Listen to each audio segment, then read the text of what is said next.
Here one in this video I'll show you how you can fix YouTube Premium weak or not verify your country. So the first solution is make sure that your Wi-Fi connection is stable or try switching the networks and see if this fix your problem or not. The next solution you can try is make sure that you are not using any VPN or IP.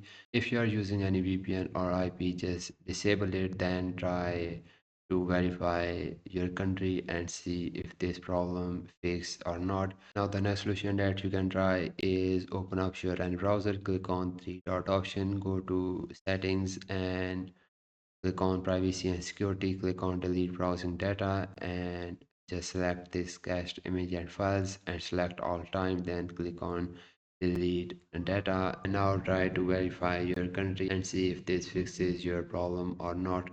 And if problem is still there, the next solution that you can try is verify a Google payment profile. Your Google payment profile must match your country of residence. Note that you cannot always change the country of an existing profile. You may need to create new one.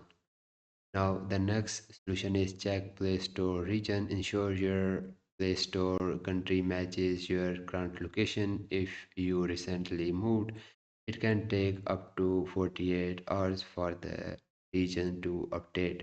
And I hope one of these solutions fixes your problem. And if you found this video helpful, please like it and subscribe to this channel. And I will see you guys in the next video.